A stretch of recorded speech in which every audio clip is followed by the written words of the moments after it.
Welcome to the second presentation in our Parent Education webinar series. Today we're going to discuss writing supports for students with learning disabilities.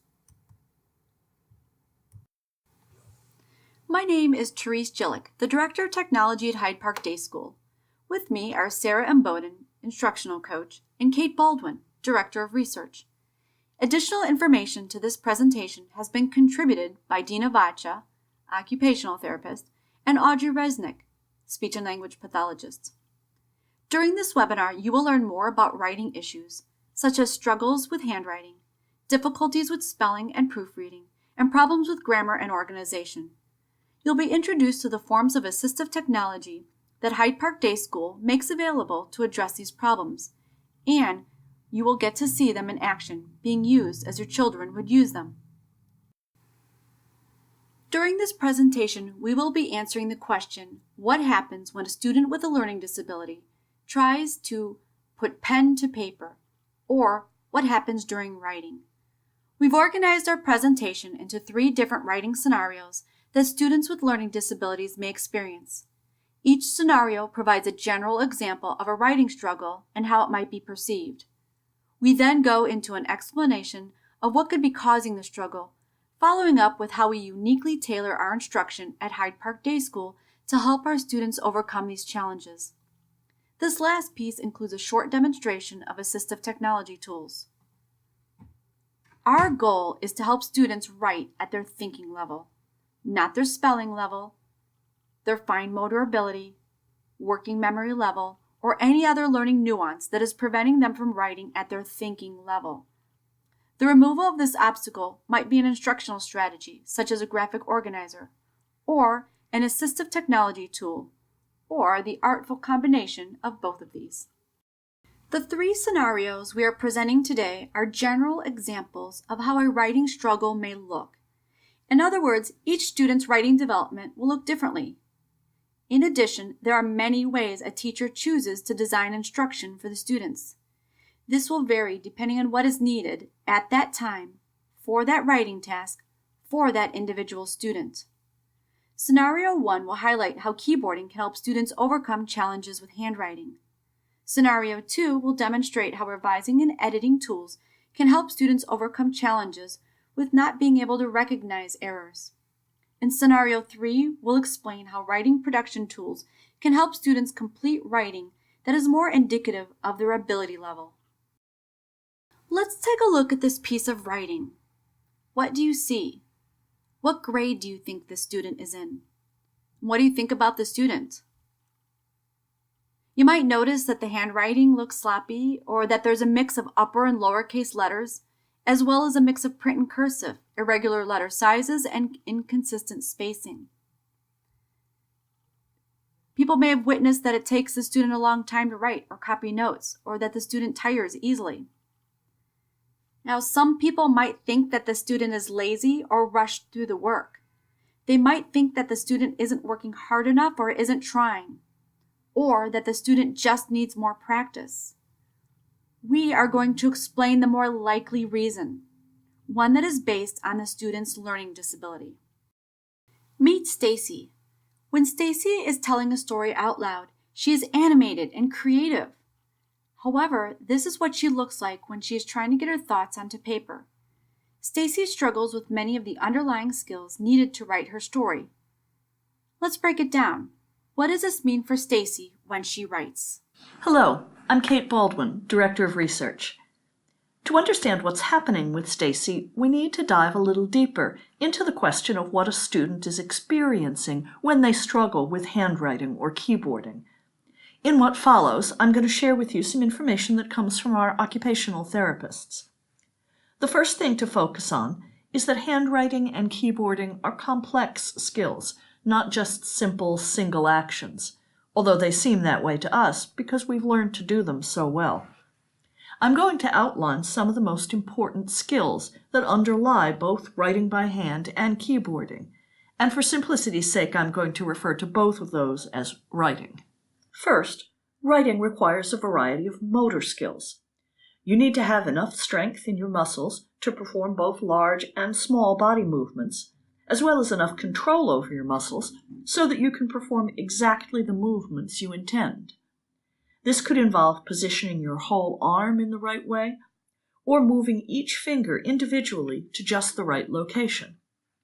You also need to have coordination between the two sides of your body, so that the left hand can move in concert with the right hand to accomplish a task like pressing Shift with your left hand at the same time your right hand is typing an N.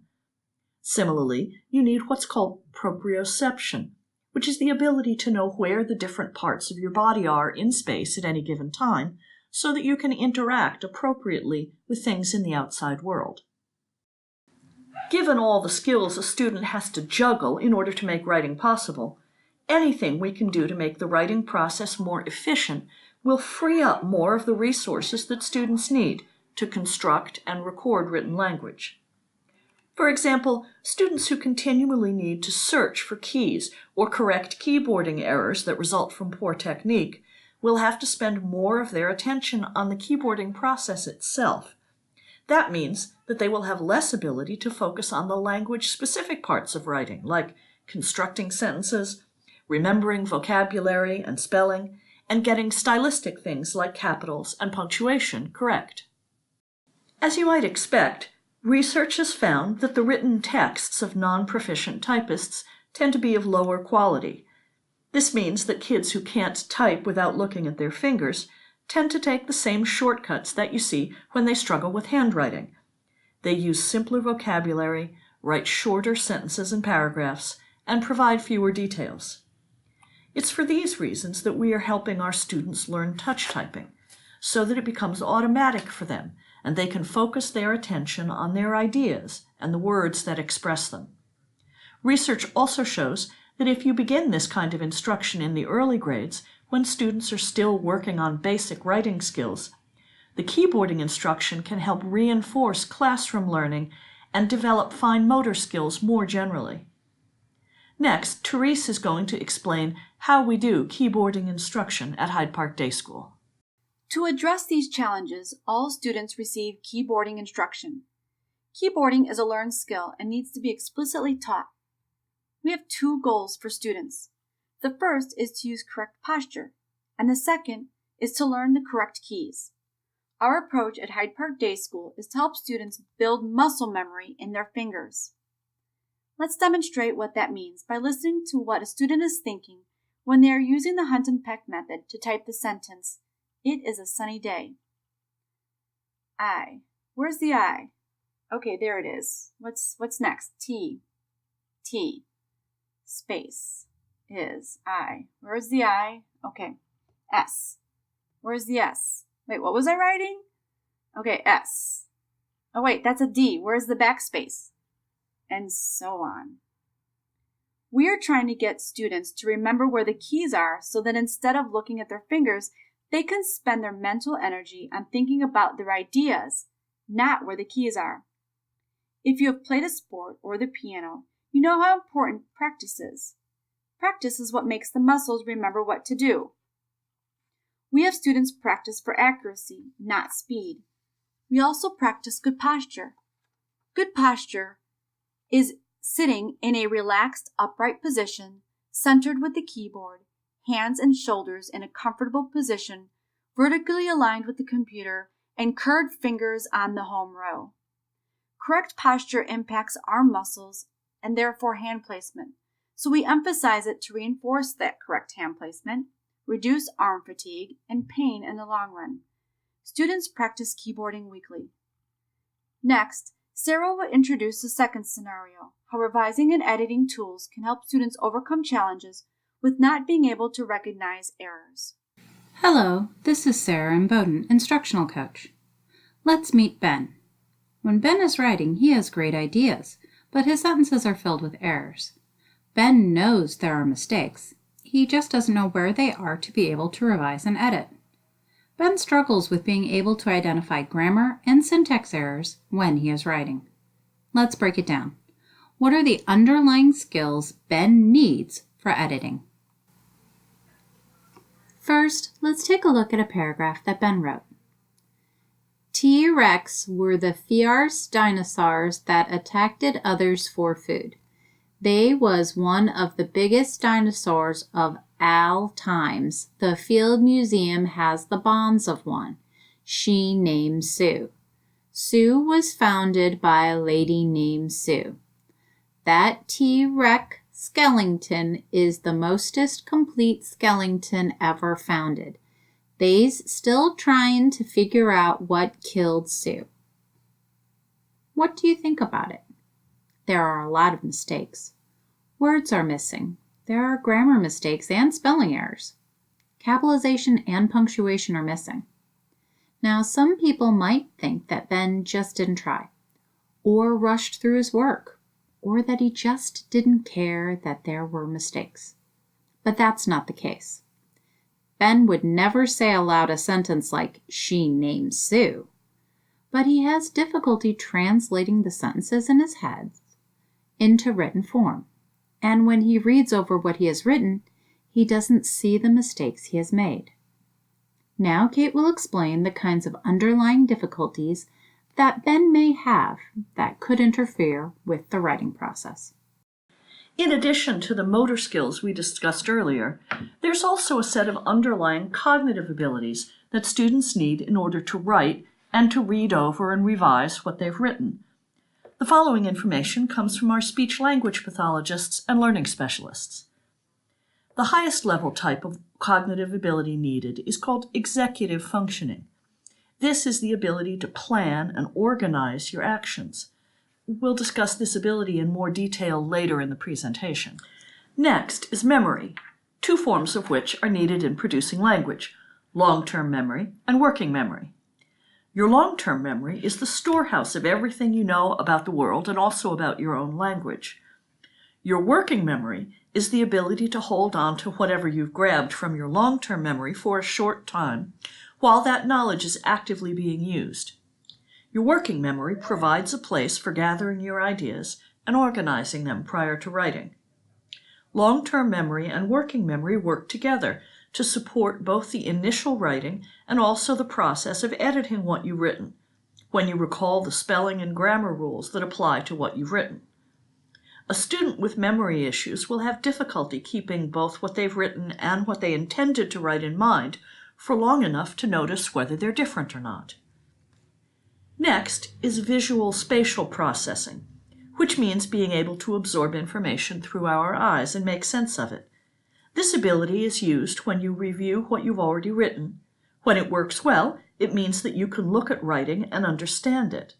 But if it doesn't, well, you can't edit errors that you don't see and recognize as errors. And finally, there are two cognitive abilities related to the sounds of language that also contribute to writing and editing.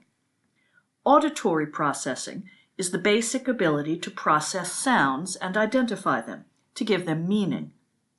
An impairment in this area can make it hard to notice errors when something you've written is read back to you. Phonological awareness is the ability to identify and mentally manipulate the various sound units of language, like individual consonants and vowels, syllables, and parts of words like prefixes and suffixes. Students' composition skills are closely related to their degree of fluency in producing letters and words. A student who has difficulty in this area will find it harder to notice when a word is incorrect or incomplete, and will have to expend more effort and look deeper to locate and make corrections. So anything that helps a student find and correct errors should improve the quality of their writing. And that effect is only intensified when the reading process itself is very demanding, as it is for students with reading-related learning disabilities.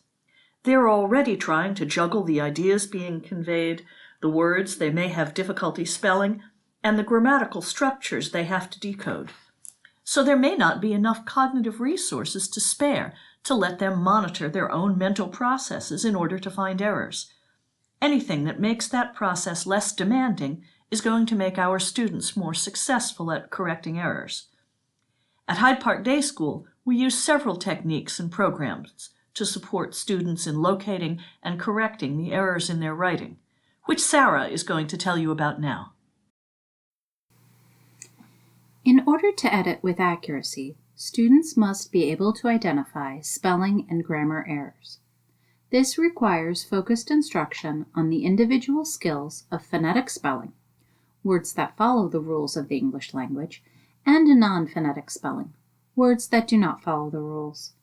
It also requires teaching how to use grammar to formulate sentences and knowing grammar rules to locate errors. Hyde Park Day School primarily uses the Wilson Language Program for spelling instruction of phonetic and non-phonetic words. Each step in Wilson focuses on teaching identified phonetic rules for reading and spelling. Non-phonetic words are also taught at this time, using kinetic or hands-on methods and repetition for recall. Grammar instruction often takes place within the context of writing practice. Using the Step Up to Writing program, students learn how to compose grammatically correct sentences and paragraphs using graphic organizers, which use visual frames to provide structure and support. Speech-language pathologists also lead VV, visualizing and verbalizing. The program teaches students to build pictures in their minds in order to create a mini movie based on what they are reading and/or listening to. Students practice using the structure words to add details to make a better movie. Oral descriptions move to written sentences and then paragraphs as students progress through the program.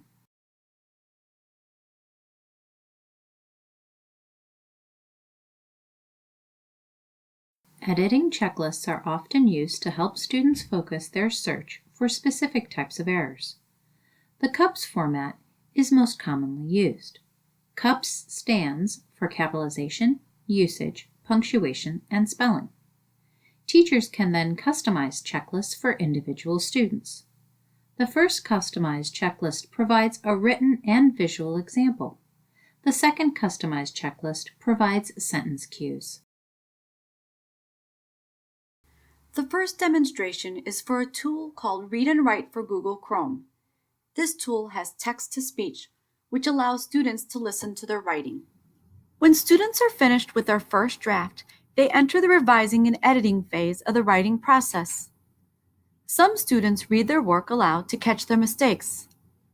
Others use a tool called Read and Write for Google Chrome extension. They have a feature where they can listen to their writing.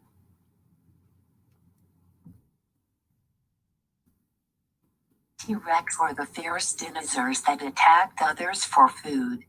They was one of the biggest dinosaurs of all times. The Field Museum has the bones of one. She named Sue. Sue was founded by a lady named Sue. That T-Rex skeleton is the most complete skeleton ever founded. They still trying to figure out what killed Sue. So spell check is a common feature, so students will go ahead and do that first.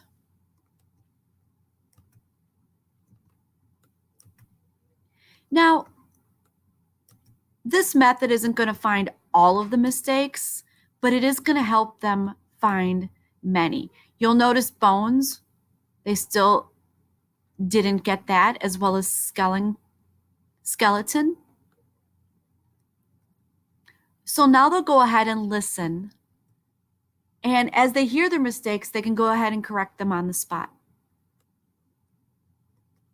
T-Rex were the fierce dinosaurs that attacked others for food. They was one of the biggest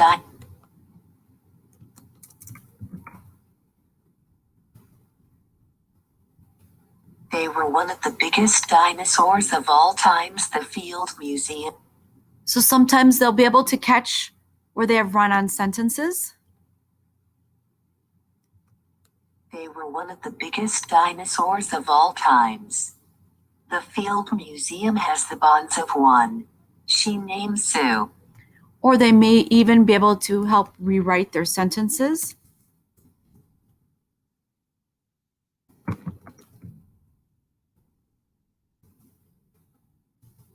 Her name was Sue. Sue was founded by a lady named Sue. That T-Rex skeleton is the most complete skeleton ever founded.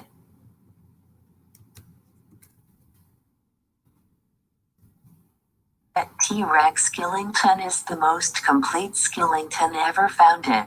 They still trying to figure out what kills. And they go back and listen to it to make sure it sounds the way that they think it should They sound. are still trying to figure out what kills Sue.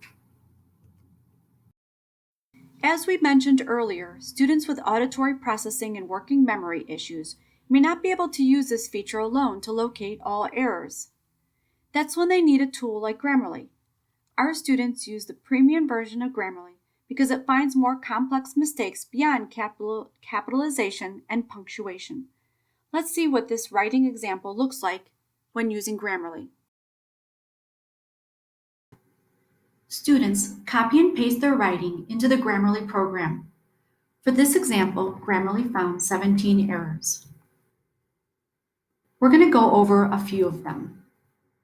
So first, Grammarly will find spelling errors, and correcting a mistake is as easy as clicking on a suggestion. It'll also find capitalization and verb agreement errors. However, the student still needs to think critically and make decisions about what to do. So for bonds, Grammarly gave 3 options: bonus, bones, and bounds. A student would need to be able to understand and choose bones.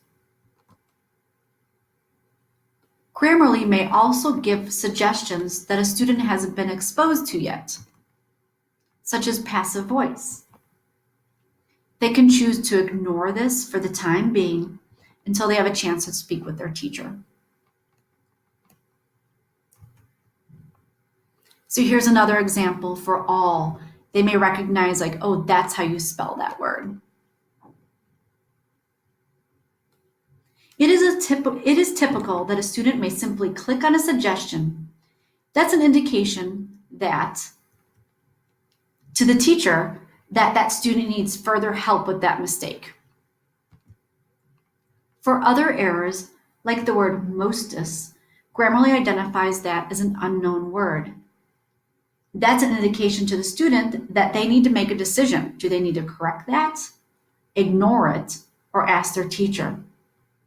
So in this case, if a student corrects it, notice that Grammarly will continue to edit and find more mistakes that a student needs to decide what to do. When they're finished,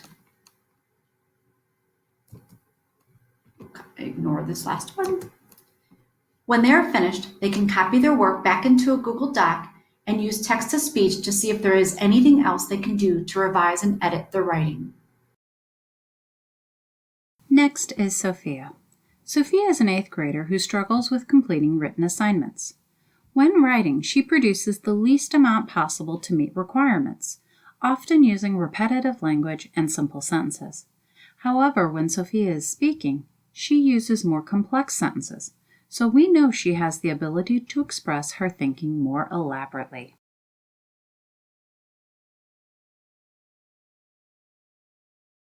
Sophia has been learning about immigration to the United States in her social studies class.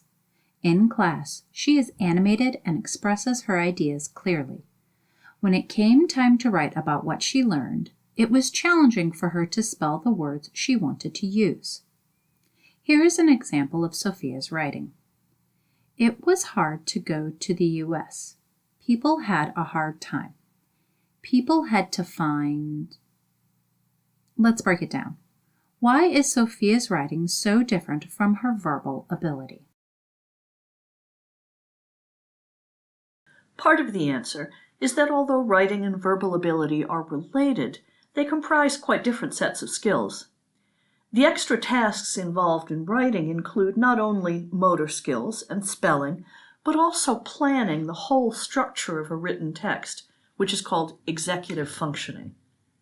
Problems with executive function can make a student's writing look disjointed or disconnected as students bounce from one idea to another.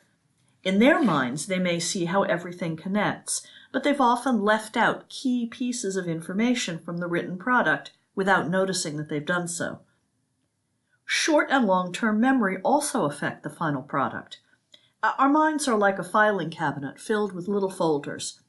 Those who have strong mental executive functioning and memory skills have neat labels on everything, making it easier to access. Those who have difficulty with language and vocabulary have a file cabinet filled with loose papers and are blindly grabbing in the hopes of finding the words they mean to use in their writing. If you have a language-related specific learning disability, that places even more stress on the filing system, and the higher-level planning of the writing process is likely to suffer. That's where graphic organizers and word prediction software come in. Graphic organizers, voice typing, and word prediction software are techniques that address two different bottlenecks that can hamper a student's writing: planning what you want to write, and accessing the right words to express your ideas. Graphic organizers are a kind of visual display that shows the larger scale structure of a text, anything from a sentence to an entire essay. Graphic organizers work as a kind of scaffolding that supports the writing process. Research done with both learning disabled students and grade-level writers shows that students who use graphic organizers spend more time planning what they're going to write, which means they plan to include more events and more details. They actually include more of what they plan in their eventual composition, and as a result, they end up writing compositions that are longer overall and contain a lower proportion of irrelevant information and digressions. And as a result of this support, students experience less fatigue and cognitive load during the writing process. With voice typing, which is also known as speech-to-text, students who have difficulty translating the words that exist in their heads into written form can write by speaking, which means that what they write is a much better reflection of their true level of knowledge. Word prediction software also addresses the problem of not being able to write down the words and sentences you could construct verbally. Word prediction software presents students with options for what word might logically come next in a sentence. The use of voice typing and word prediction software improves the quality of students' writing. They write more, what they write is better spelled, uses more sophisticated vocabulary, and is more grammatically correct. The use of these tools also lessens students' frustration with writing and their level of perceived tiredness around writing, which makes them more willing to try writing again. Now Sarah is going to describe how we at Hyde Park Day School use graphic organizers, word prediction, and voice typing to support our students as they write. By 8th grade in the general setting, teachers anticipate that students can formulate a variety of sentence types and produce multiple paragraphs on a given topic. This means our students who are still working on sentence formation and spelling are in a frustrating position. They are now expected to increase the length of their writing by including relevant vocabulary and detailed examples. Frustration leads to repetitive sentence structure. Word usage becomes basic as students encounter problems accessing the language and spelling skills necessary. Hyde Park Day School uses Step Up to Writing, a multisensory approach using visual, auditory, and/or tactile parts to instruction. Strategies such as color coding, physical manipulation of sentence strips, and listening to sentences and paragraphs provide multisensory support throughout the writing process. Teachers, occupational therapists, and speech-language pathologists collaborate to work on foundational skills. While learning these skills, students are also introduced to tools and strategies to support their output. Next, we will watch a short video example of a student struggling to write without tools. You may need to turn up the volume to hear the student clearly. Look at the right side of the slide to see what she is writing while watching her talk through the writing process. Now, let's listen. I have to write a paragraph about immigration. It was hard to go go to the U.S. It was hard to go to the U.S. People had difficulties. No. People had a hard time. Immigrant, no. People had to find employment.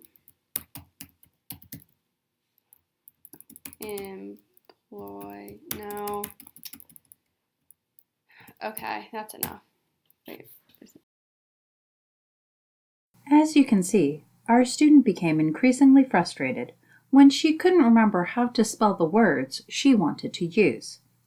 This led her to use simpler sentences and eventually give up on her writing. Our student decided to make an outline to organize her thoughts before trying to write again. Accordion outlines can help support students with staying focused on the topic and recalling specific details they want to talk about. Now our student has her outline and is going to use voice typing to dictate her writing. Again, you may want to turn up your volume. Let's watch. I have to write a paragraph about immigration. I'm going to use voice typing. Immigration was very challenging for some people, period. People came to America for many reasons, period. Some came for food and others came for land and housing, period. Some came for religious freedom, period. Oh, that looks really good. Our student sounds almost surprised at what she wrote when reading it back to herself. By removing the stress of spelling and including the support of an outline, she was able to include more vocabulary and write more sentences. Look at the writing side by side. We can see a difference in how much the student was able to produce without and with tools. The difference is clear. This student benefits from these tools. But sometimes, even when a student has an outline, he or she can't think of the words to use. That is when a program like Co-Writer is introduced. Co-Writer allows for topic-focused dictionaries, which are connected to word prediction suggestions to help with word selection. Here is a video on how Co-Writer and topic dictionaries work. To access Co-Writer, you need to turn on the extension in the toolbar. Students often comment that it looks like you're turning on a brain. Next, they can turn on what's called a topic dictionary. So right in the toolbar is a little book, and when they click on it, they can go ahead and enter in the topic. So if you remember, Sophia was doing a research paper on immigration. So we're going to type in immigration. And you'll see immigration to the United States, which is more specific. We're going to turn that one on. What's great about Co-Writer is it will create a topic dictionary instantly. So you can create an infinite amount of topics. So we're going to wait while it creates it. Vocabulary, and as you can see, residential Nazi solemn. This blue tab means that that dictionary is on.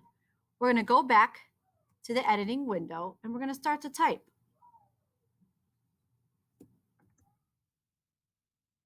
So the student is thinking immigration. Whoops.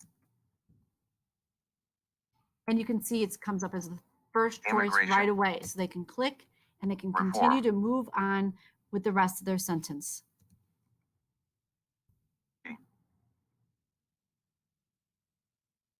United States.